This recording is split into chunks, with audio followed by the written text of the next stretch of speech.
We will be studying about electrostatic potential energy. The coulombs, or the electric force F between charges Q1 and Q2, separated by a distance d, is expressed as K into Q1 Q2 by d square, where K is the constant, which is equal to 1 by 4 epsilon naught. We can say that the electrostatic force F is inversely proportional to the square of the distance d between the charges. It is also important to note that the electrostatic force between two charges at rest, expressed by Coulomb's law, is a conservative force.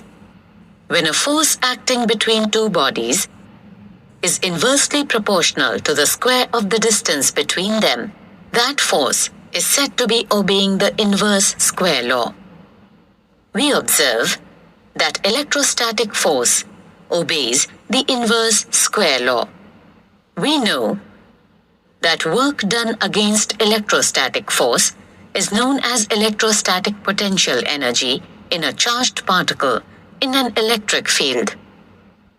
Let us now discuss the electrostatic potential energy of a charged particle in an electric field. Consider the electric field of a positive charge Q placed at the origin, or let Q naught be a positive charge located at point A. To bring the charge Q naught from point A to a point B closer to charge Q, some work has to be done against the force due to the electrostatic field Fa. The external force F required to move Q naught should be just about sufficient to overcome the electrostatic repulsive force Fe on Q naught. Therefore, we can say that the magnitude of the external force F is equal to the magnitude of Fe. Let us label it as equation 1.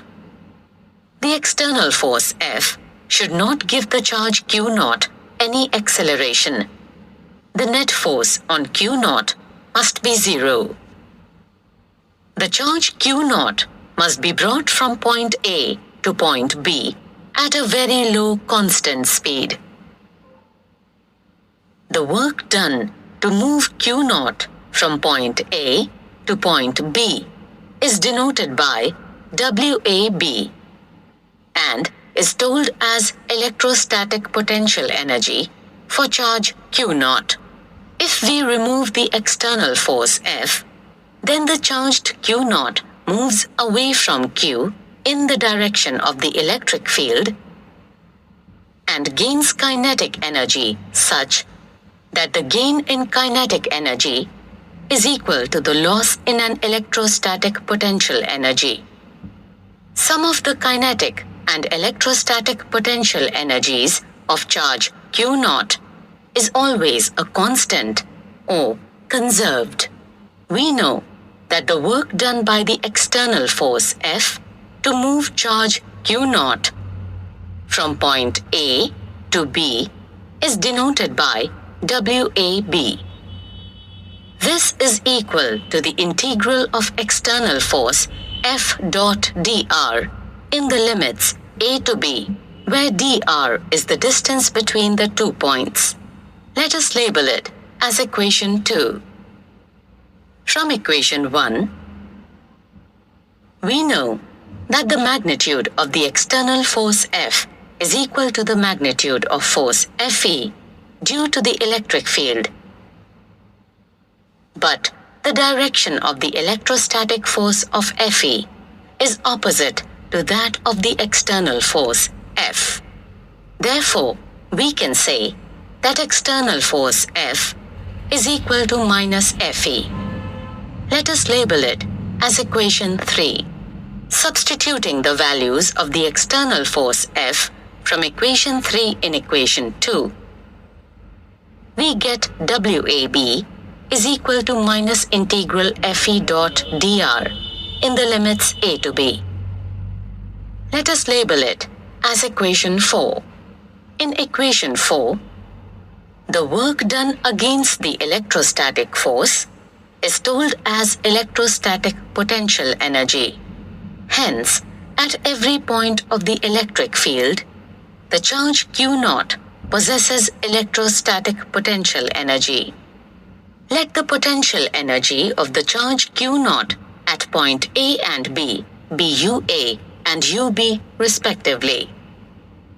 The work done by the external force F, as given by equation 4, is also equal to the difference in the electrostatic potential energies of the charge Q0 at the points A and B in the electric field. Let us label it as equation 5. The work done by the external force F is WAB is equal to delta U. Let us label it as equation 6.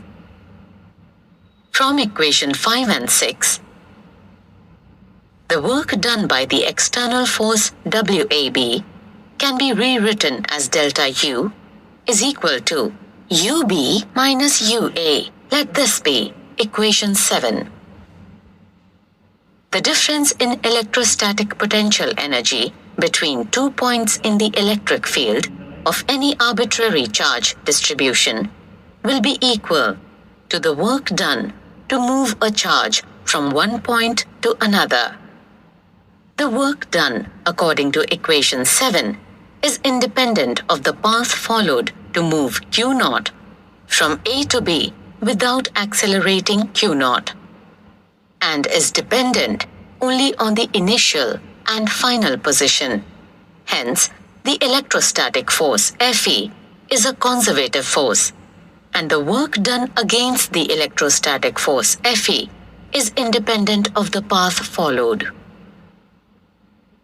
Adding a constant C to the electrostatic potential energy at point A and B will not alter the values of the difference in electrostatic potential energy between the charges and work done at WAB.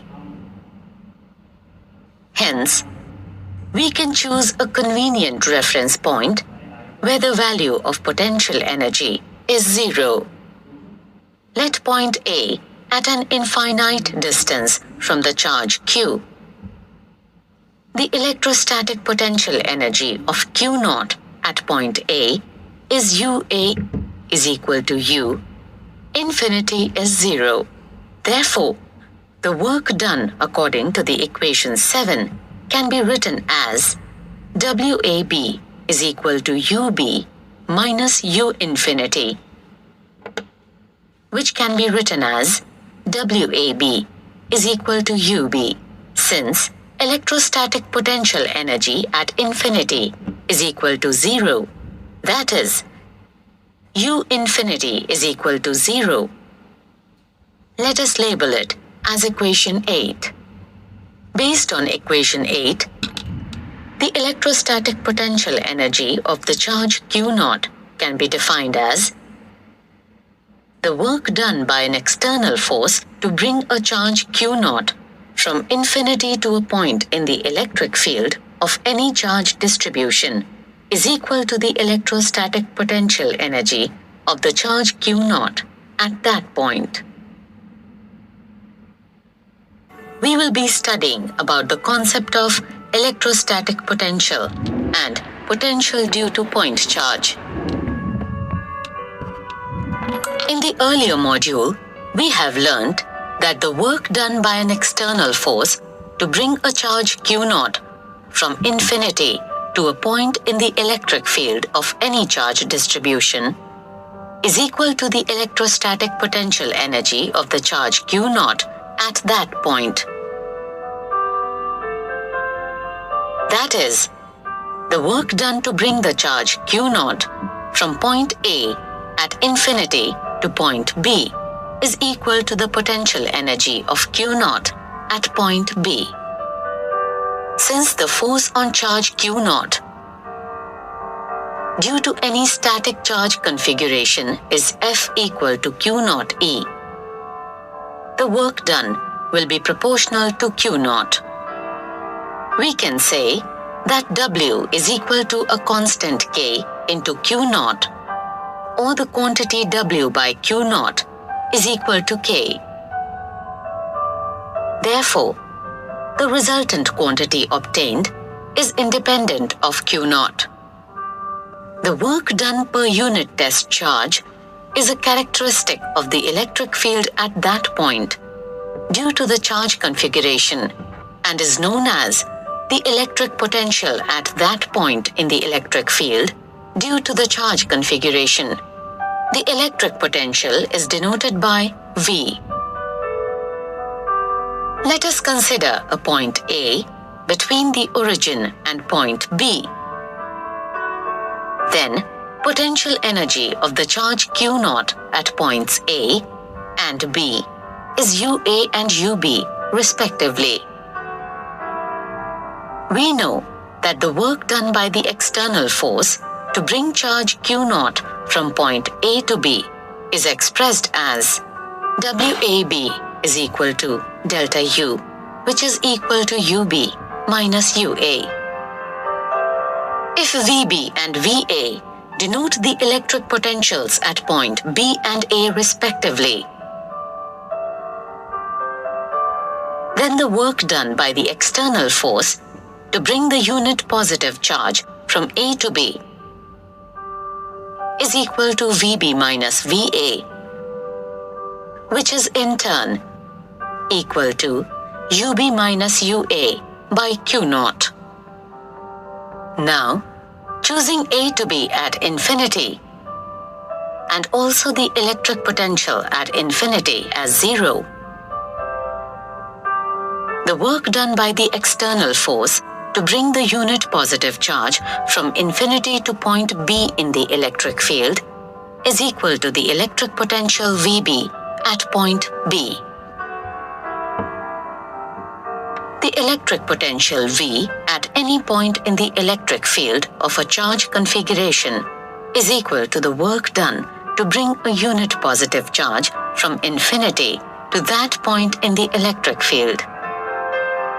Let us obtain an expression for the electric potential V at a point in the electric field of a point charge Q at the origin using the definition of the electric potential V at a point in the electric field of a static charge configuration.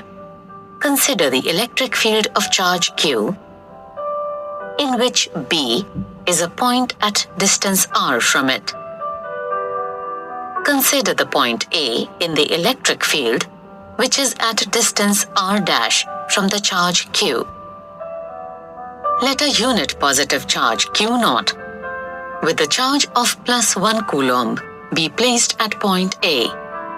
The electrostatic force Fe between Q and a unit positive charge placed at A will be equal to 1 by 4 pi epsilon naught into Q into 1 by r dash square into r dash cap, where r dash cap is the unit vector along the direction of OA. Therefore, Fe will be equal to 1 by 4 pi epsilon naught into Q by r dash square into r dash cap. Let us label it as equation 1. Now, let us move the unit positive charge from A towards B in the electric field by a small distance dr dash, and let dW be the work done in the process. The external force F required to move the unit positive charge is equal and opposite to the electrostatic force Fe. dW will be equal to F dot dr dash. Let us label it as equation 2. We observe from equation 2 that the value of dW is negative since charge Q naught is moved against the direction of the electric field. Now, let us assume that the unit positive charge is brought from infinity to point B in the electric field, and let work W be done for this process. Then, W is equal to the integral dW. Let us label it as equation 3.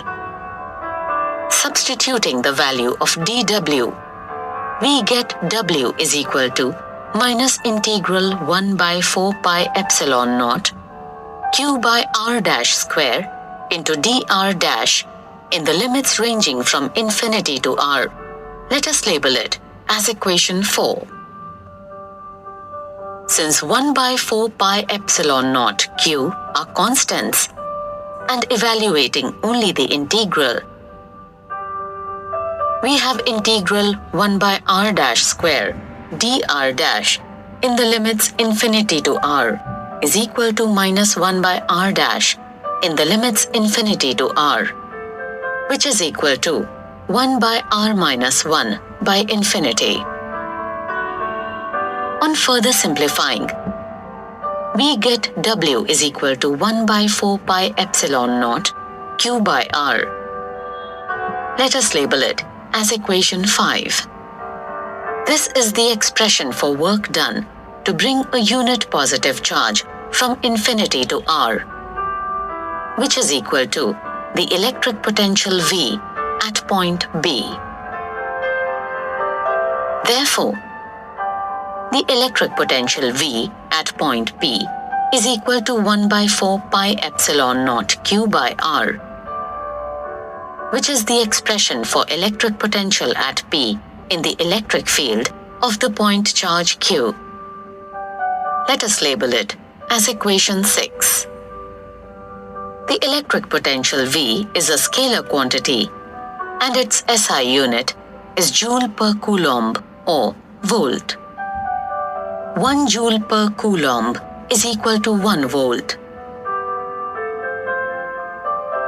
We know that the electric field E of a point charge Q at a distance r from it is inversely proportional to the square of distance r from it.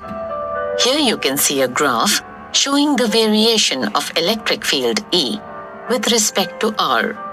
The electric potential V at a point in the electric field of a point charge is inversely proportional to the distance r from the charge as seen earlier.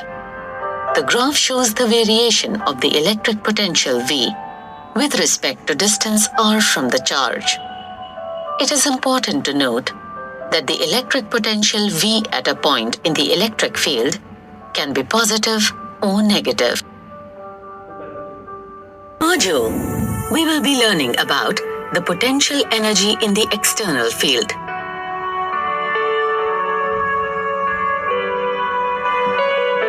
We know that electrostatic potential energy U for a system of 3 charges Q1, Q2 and Q3 can be calculated using the formula U is equal to 1 by 4 pi epsilon naught into Q1 Q2 by R12 plus Q2 Q3 by R23 plus Q3 Q1 by R13, where R12 is the separation between Q1 and Q2. R23 is the separation between Q2 and Q3, and R13 is the separation between Q1 and Q3 respectively. Let us label it as equation 1. Equation 1 can also be written as U is equal to U12 plus U23 plus U13. Let us label it as equation 2. In equation 2, U12, U23 and U13 are the electrostatic potential energies for the pair of the charges Q1 Q2, Q2 Q3 and Q1 Q3 respectively. Let us now derive an expression for the electrostatic potential energy of the system of charges in terms of the potentials. Let V be the potential at point A1 in the electric field A, produced by a source charge. Here, R1 is the position vector of the point with respect to the origin. Let us consider the charge Q1 at infinity from point A1.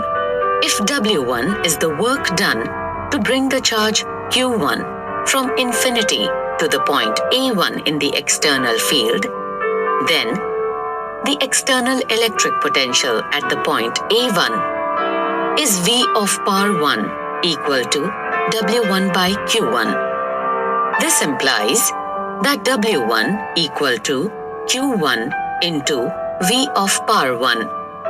Here, we assume that the potential due to the source charge at infinity is 0. This implies that V of power 1 is also the potential difference between the point and infinity, which is delta V. Now, if Q1 is released at point A1, it moves away in the direction of the electric field to infinity and gains kinetic energy equal to W1 when it reaches infinity. If V of power 1 is plus 1 volt, then the potential difference between the point A1 and infinity is delta V is equal to V of power 1 minus V infinity, which is equal to plus 1 volt.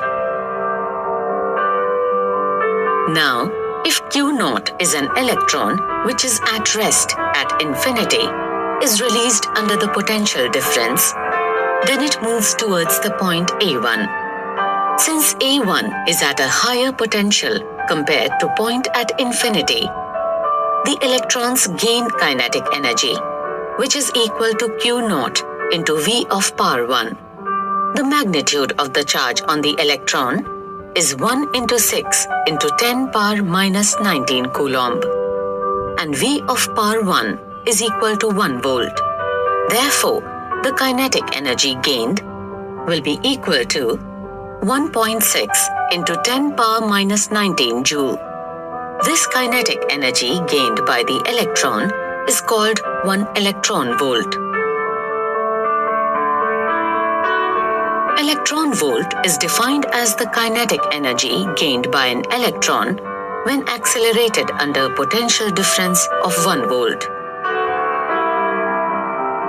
We have seen that the work done to bring a charge Q1 from infinity to point A1 is given by W1 is equal to Q1 into V of power 1. Now let us consider another point A2 in the electric field, whose position vector with respect to the origin is power 2, and the external potential at the point is V of power 2. Let the distance between points A1 and A2 be R12. Let us bring another charge Q2 from infinity to the point A2 in the electric field, and let the work done in this process be W2. Hence, work done to move the charge Q2 from infinity to the point A2 is Q2 into V of power 2. If Q2 is now released, it moves due to electric field E and also due to the electric field of Q1. Work has to be done to hold the charge Q2 against the force due to the electric field A and also due to that of Q1. Work done to hold Q2 against the electric field due to Q1 is expressed as W12, which is equal to 1 by 4 pi epsilon naught into Q1 Q2 by R12. The total work done to hold Q2 at rest at A2 is Q2 into V of R2 plus W12. Substituting the relation for W12, we have total work done is equal to Q2 into V of power 2 plus 1 by 4 pi epsilon naught Q1 Q2 by R12. The total work done to assemble the system of charges in the external electric field is equal to Q1 into V of power 1 plus Q2 into V of power 2 plus 1 by 4 pi epsilon naught into Q1 Q2 by R12, which is the electrostatic potential energy in the system of charges.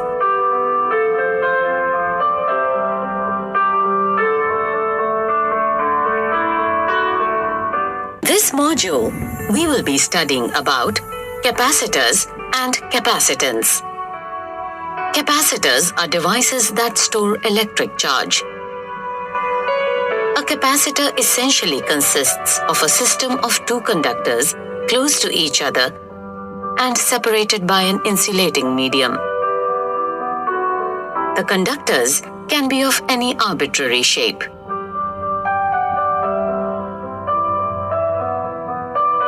By connecting them to the two terminals of a battery, the conductors are given equal and opposite charge of magnitude Q. The conductors carrying the charge are referred to as the plates, and because the plates are charged, an electric field of strength E exists between the plates. The potential due to the plate having excess positive charge plus Q on it is V1. The potential due to the plate having excess negative charge minus Q on it is V2. The positively charged plate is at a higher potential than the negatively charged plate. Therefore, V1 is greater than V2. Hence, the potential difference exists between the two plates. Let the potential difference between the plates be V is equal to V1 minus V2. As potential difference is measured in volt, this potential difference is referred to as voltage. We see that the total charge on the capacitor is plus Q plus minus Q equal to 0, as the conductors have charges of equal and opposite magnitude. It is a common practice to refer to the magnitude of charge on the conductors as the charge on the capacitor equal to Q, and the potential difference between the plates of the capacitor as the potential of the capacitor V. The electric field strength in the region between the plates increases as the magnitude of the charge on each plate of the capacitor increases. Then, the potential difference between the plates also increases. Since the potential difference V between the plates increases linearly with the charge on the capacitor, Q and V are proportional. Hence, the ratio Q by V is equal to C, where C is a constant, which is the capacitance of the capacitor concerned. It is important to note that the capacitance C of a capacitor is its ability to store electric charge. Greater the capacitance C of a capacitor, greater is the charge it can store, and hence, greater is the electrostatic potential energy. The capacitance C depends on the size, shape, the medium between the plates, distance between the plates, and also the SI unit for capacitance C is the ratio of SI unit of charge to SI unit of potential difference, which is Coulomb per volt. It is also referred to as Farad, named after the English physicist Michael Faraday. In practical application, we use submultiple units of capacitance like microfarad, nanofarad, and picofarad, as farad is a measure of higher magnitude. In this module, we will study about parallel plate capacitor. Let us first understand the structure of a parallel plate capacitor. A parallel plate capacitor consists of two metal plates, each of area A and separated by a distance d. When the plates of the capacitor are connected to a battery, one of the plates is given an excess charge plus Q, and the other is given an excess charge minus Q. As a result, a uniform electric field is created between the plates of the capacitors. Towards the edges of the plates, we observe fringing in the electrical field. That is, the field is non-uniform when the plates of the capacitor are separated by some distance. We know that d is the distance between the plates. But if d square is very less compared to the value of the area A, the fringing effects can be neglected in the regions which are far off from the edges of the plates. Let the magnitude of the charged density be sigma for the plates with the charge q on them. Then sigma is equal to q by A. Let us label this as equation 1. Let us assume the region on the left side of the capacitor as region 1, region between the plates as region 2, and the region on the right side of the capacitor as region 3. Let us now calculate the electric field in the regions 1, 2, and 3 with respect to the capacitor. We do this by applying the Gauss law to calculate the electric field in the regions 1, 2, and 3. We know that for a uniformly charged plane sheet of charge, the electric field strength E at some distance away from it is equal to sigma by 2 epsilon naught. Let us label this as equation 2. We use this result to calculate the net electric field strength in regions 1, 2, and 3. In region 1, we see that due to the positive plate of the capacitor, the electric field strength E is equal to sigma by 2 epsilon naught and directed away from the positive plate and towards the left. We also see that due to the negative plate of the capacitor, the electric field strength E is also equal to sigma by 2 epsilon naught and directed towards the negative plate and towards the right.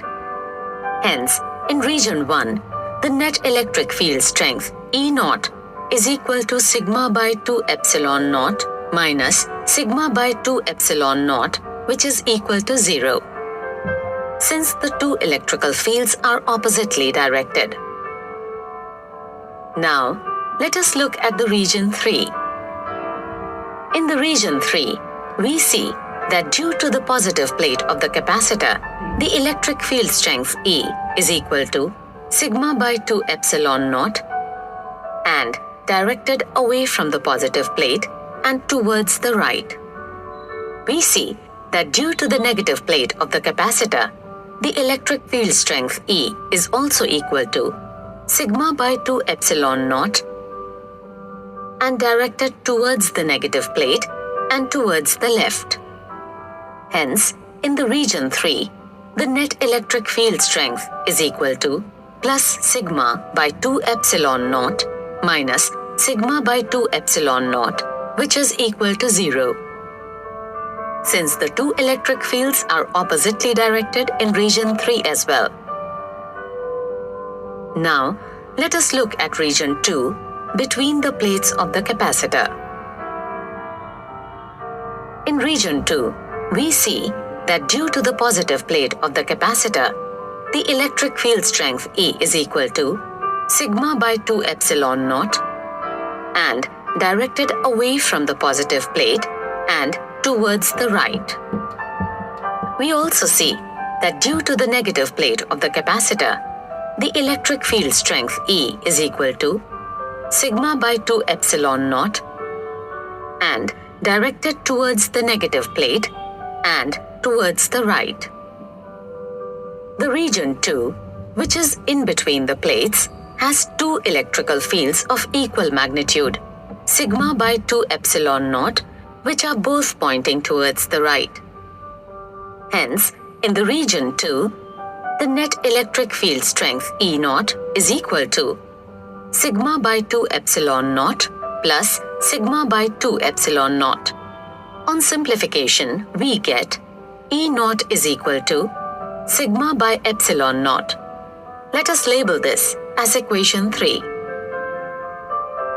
Let the potential difference between the positive and the negative plates be equal to V. For a uniform electric field of strength E between the plates of the capacitor, we have V is equal to E naught D. Let us label this as equation 4. Substituting equation 3 in 4, we get V is equal to sigma D by epsilon naught. But we know that the charge density sigma is equal to Q by A. Therefore, we have V is equal to Q D by A epsilon naught. Let us label this as equation 5. Now, capacitance of a parallel plate capacitor C is equal to Q by V. Let us label this as equation 6. Substituting equation 5 in 6 and simplifying, we get capacitance C is equal to epsilon naught A by D. Let us label this as equation 7. It is important to note that this expression for the capacitance shows that the capacitance is directly proportional to the area of the plate A and inversely proportional to the distance between the plates. It is important to note that apart from the geometry of the plates,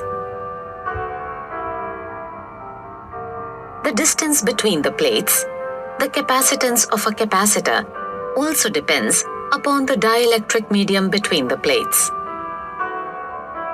Let us try to examine this. When there is no medium between the plates, let the potential difference between the plates be V naught, the electric field strength be E naught, and let its capacitance be C naught. We know that the capacitance C naught is equal to Q by V naught. Let us label this as equation 8.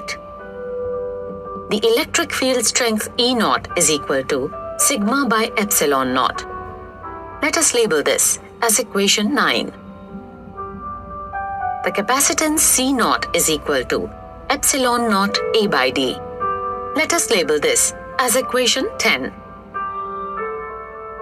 After disconnecting the charging battery, let a dielectric medium fill the intervening space between the plates of the capacitor. Dielectric medium in between the plates will now be in the presence of the electric field in between the plates. We know that when a dielectric medium is in an external electric field, it is polarized. The net effect on the dielectric is that there is an induced positive charge density plus sigma dash on the right face and minus sigma dash on the left face. Due to this, there is a weak induced electric field, say E dash, in the direction opposite to that of E naught. Since the dielectric material has lesser number of free charge carriers as compared to the metal plates, which are conductors. Then, according to Gauss' law, the electric field strength E in the dielectric will be E is equal to sigma minus sigma dash by epsilon naught, which is less than the magnitude of E naught. The potential difference between the plates V is equal to ED, which now becomes V is equal to sigma minus sigma dash into D by epsilon naught, and hence V is less than V naught. In the case of linear dielectrics, sigma dash will be proportional to the external electric field strength E naught. But since E naught is equal to sigma by epsilon naught, it applies that the value of sigma minus sigma dash is proportional to the sigma value. Or we can say that the sigma minus sigma dash is equal to sigma by K, where K is a constant of proportionality, which is called the dielectric constant of the medium. Since the electric field strength E is less than E naught, and hence potential difference V is less than V naught, this clearly implies that the value of K must be greater than 1. For any dielectric medium other than air, K is greater than 1. Using sigma minus sigma dash equal to sigma by K in the expression for V, we get V is equal to sigma D by K epsilon naught. But since sigma is equal to Q by A, we have V is equal to QD by A, K, epsilon naught. Therefore, the capacitance with a dielectric medium is C dash equal to Q by V. Here, it is of importance to note that since the charging battery is disconnected, the charge on the capacitor remains constant even after the introduction of the dielectric. Now, substituting value of V in the expression for C dash and simplifying, we get C dash is equal to K epsilon naught A by D. Here, the value of K epsilon naught is called epsilon, where epsilon is called permittivity of the medium. For air, the dielectric constant K is equal to 1. Hence, we have epsilon equal to epsilon naught for air. For dielectrics other than air, we have the dielectric constant K greater than 1. The dielectric constant K of the medium is defined as the ratio of the permittivity of the medium epsilon to the permittivity of the free space epsilon naught. We know that C naught is equal to epsilon naught A by D.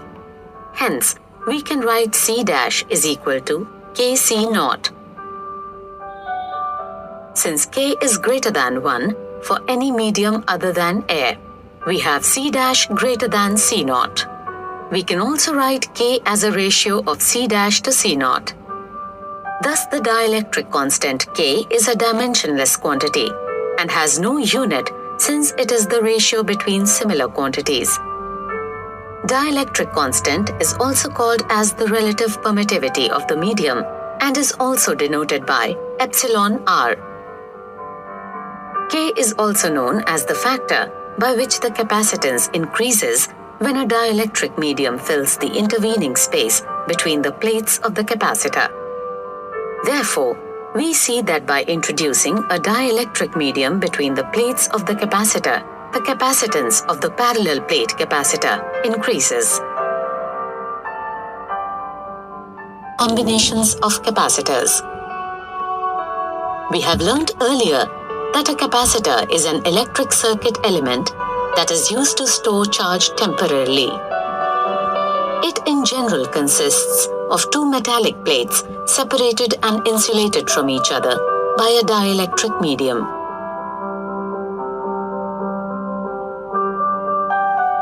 Capacitors having different values of capacitances are used in various power supplies.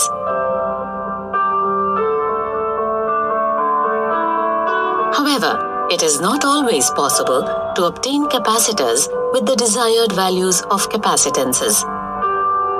In such cases, the desired value of capacitance can be obtained by a combination of capacitors in a series or a parallel combination of multiple capacitors. Let us first discuss about the series combination of capacitors. Consider two parallel plate capacitors A and B. The plates of A are labeled P and R, whereas the plates of B are labeled S and T.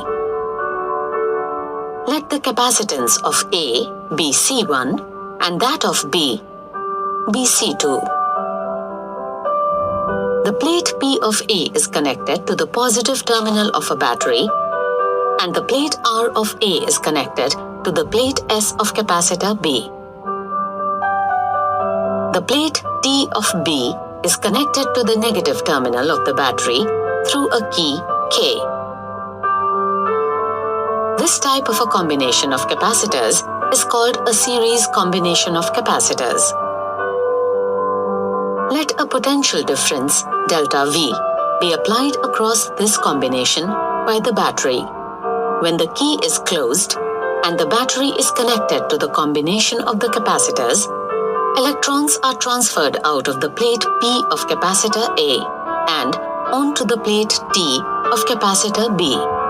Electrons are negatively charged and hence a negative charge is accumulated over the plate T. Let this charge be minus Q. Simultaneously, an equal amount of positive charge plus Q accumulates over the plate P. As minus Q accumulates on plate T, an equal amount of negative charge is forced off the plate S of the capacitor B. Hence, the plate S has an excess positive charge which is equal to plus Q. The negative charge, minus Q, leaving the plate S, travels through the connecting wire and accumulates on the plate R of capacitor A. Hence, the magnitude of charge accumulated on the plates of the capacitors connected in series is same.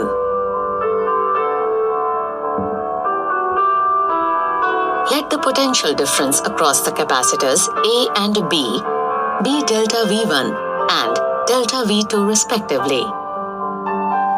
The relation between the capacitance of capacitors C, the charge Q accumulated on it, and the potential difference across its plates, delta V, is given by Q is equal to C delta V.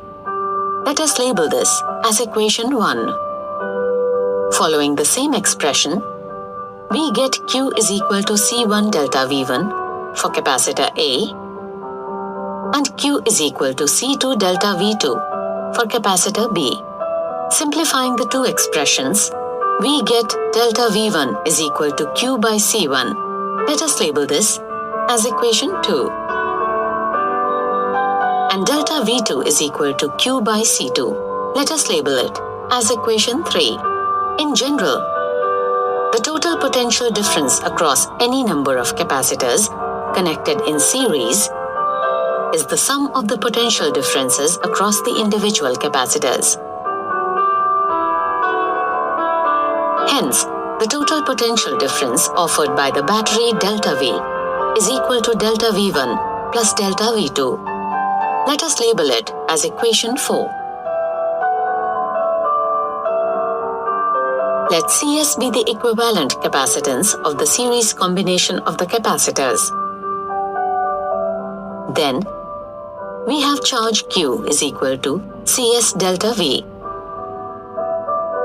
From this expression, we get delta V is equal to Q by Cs. Let us label it as equation 5. Substituting equation 5, equation 2 and equation 3 in equation 4, we get Q by Cs is equal to Q by C1 plus Q by C2. On simplifying the expression, we get 1 by Cs is equal to 1 by C1 plus 1 by C2. Let us label it as equation 6. The equation 6 gives the relation between the equivalent capacitance for the combination of the two capacitors connected in series and their individual capacitances. The equation can be extended for any number of capacitors with different capacitance values connected in series. If n number of capacitors with capacitances C1, C2, C3, so on up to Cn are connected in series, then the expression for the equivalent capacitance of the combination Cs is given by 1 by Cs is equal to 1 by C1 plus 1 by C2 plus 1 by C3 plus so on plus 1 by Cn. Let us label it as equation 7. Hence, we can conclude that when a number of capacitors are connected in series, the reciprocal of the equivalent capacitance of the combination is equal to the sum of the reciprocals of the individual capacitances of the capacitors in the combination.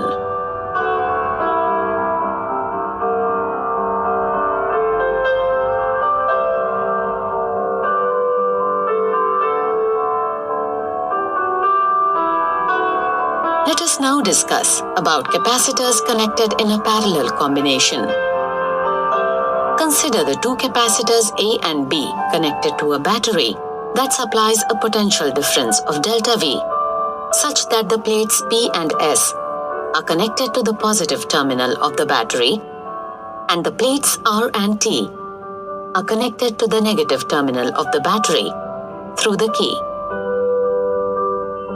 Such a combination of capacitors is called a parallel combination of capacitors. When the key is closed, electrons transfer through the wire and reach the plates.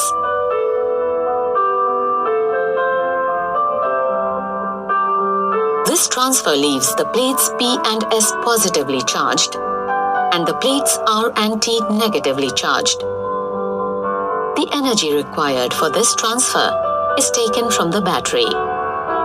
The chemical energy stored in the battery is converted to the electrostatic potential energy associated with the separation of charge across the capacitors. The flow of charge to the plates of the capacitors stops when the plates acquire the potential difference equal to that supplied by the battery. The charge acquired by the plates of the capacitors is the maximum when the potential difference across them becomes equal to that applied.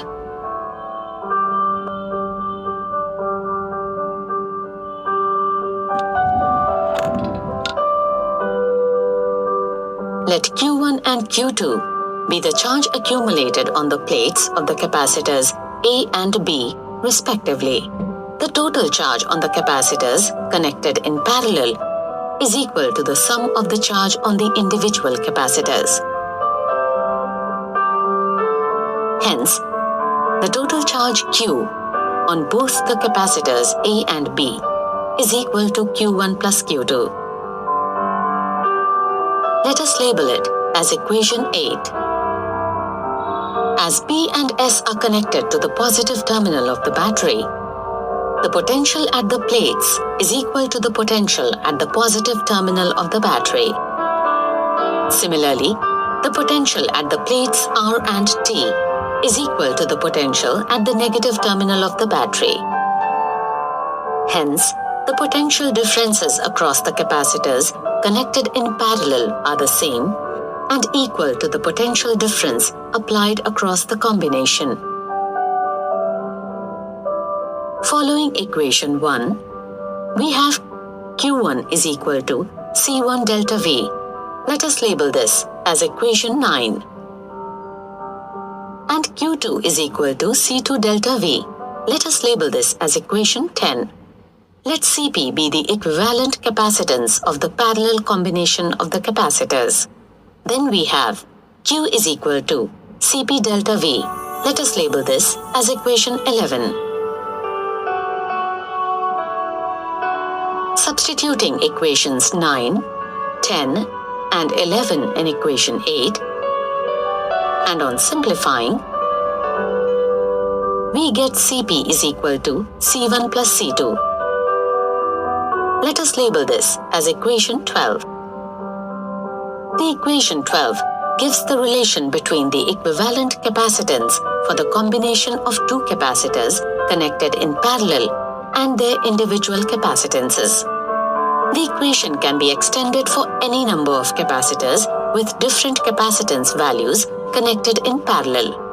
If n number of capacitors with capacitances C1, C2, C3 and so on up to Cn are connected in parallel, then the expressions for the equivalent capacitance of the combination Cp is given by Cp is equal to C1 plus C2 plus C3 and so on plus Cn. Let us label this as equation 13. So, we can conclude that when a number of capacitors are connected in parallel, the equivalent capacitance of the combination is equal to the sum of the individual capacitances of the capacitors in the combination. Studying about the Van de Graaff generator. Van de Graaff generator is a device that is used to build up very high voltages of a few million volts. This high voltage can build very strong electric fields, which can accelerate charged particles to very high speeds and high energy level. To understand the principle behind the working of a Van de Graaff generator, let us consider a large conducting shell of radius R1 with a charge plus Q1 on it. This charge is uniformly spread over the conducting shell.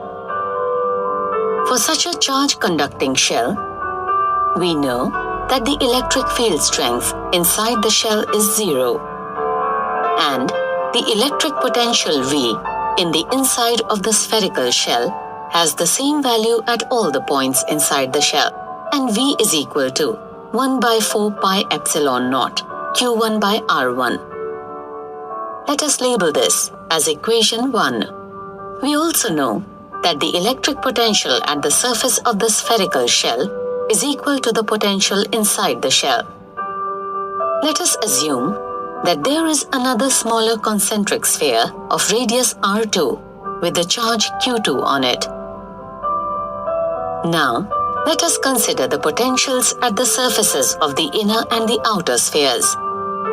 Let the potential at any point P on the surface of the inner sphere be VR2. This potential is due to the charge on both the spheres.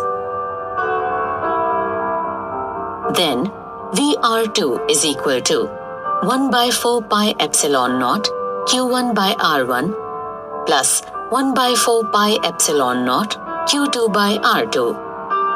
Here, 1 by 4 pi epsilon naught Q1 by R1 is the potential due to the charge on the outer sphere, and 1 by 4 pi epsilon naught Q2 by R2 is the potential due to the charge on the inner sphere.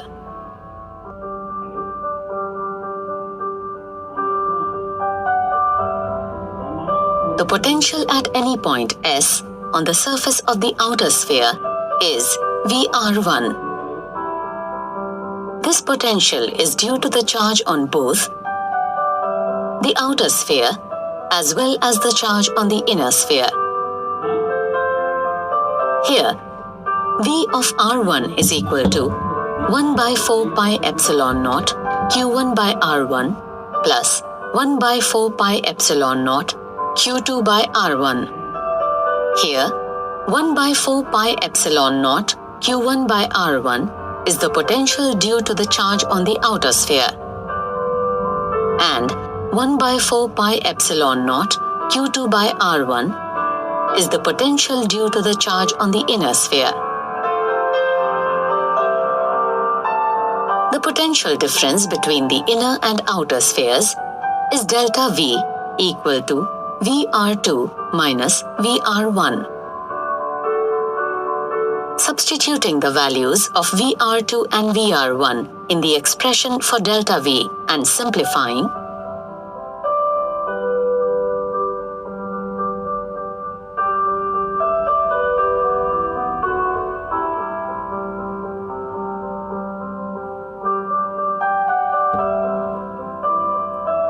we get delta V is equal to 1 by 4 pi epsilon naught Q2 into 1 by R2 minus 1 by R1. We see that the potential difference delta V depends on the value of Q2. Since Q2 is positive, the value of delta V is also positive. This clearly implies that the potential at the inner sphere is greater than the potential at the outer sphere. From the expression for delta V, we also see that the potential difference between the inner and outer spheres is independent of the charge Q1 given to the outer sphere. If we now connect the inner sphere to the outer sphere, charge flows from the inner sphere to the outer sphere, since the inner sphere is at a greater potential as compared to the outer sphere. Therefore, we can keep on adding charge to the outer sphere by supplying charge to the inner sphere, as it flows from the inner sphere to the outer sphere.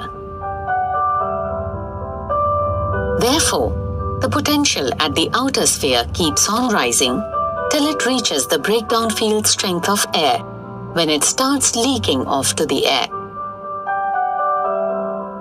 Due to the small charged sphere, which is within the large sphere, we can keep piling up larger and larger amount of charge on the latter. This is the principle of the Van de Graaff generator. Let us now look at the kinetic diagram of the Van de Graaff generator. It consists of a hollow metallic conductor P, which is mounted on the insulating column. A pulley S is mounted at the center of the sphere P. Another pulley T is mounted near the base of the conductor. And T can be continuously driven by an electric motor or by hand in case of the device being used for demonstration. A belt of an insulating material such as silk or rubber passes over the pulleys. As the pulleys move continuously, the belt also moves continuously. Two comb sheet conductors, X and Y, having metallic needles mounted near each of the pulleys, pointing towards the belt.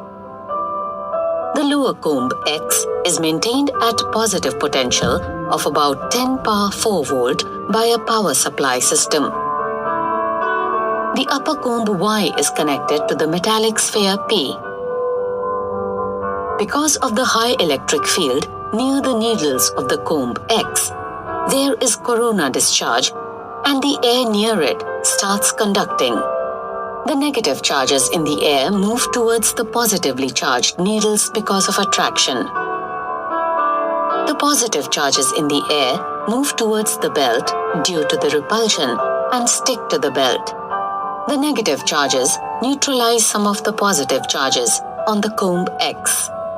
The power supply keeps supplying more positive charge to the comb X, and effectively, the positive charge is transferred from the power supply to the belt.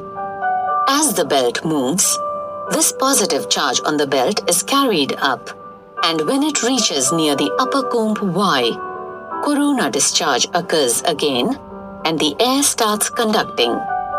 Negative charges in the air move towards the belt, and the positive charges in the air move towards the needles of the comb Y.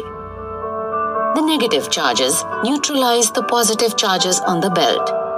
The positive charges in the air, which have moved to the comb, are effectively transferred to the sphere P.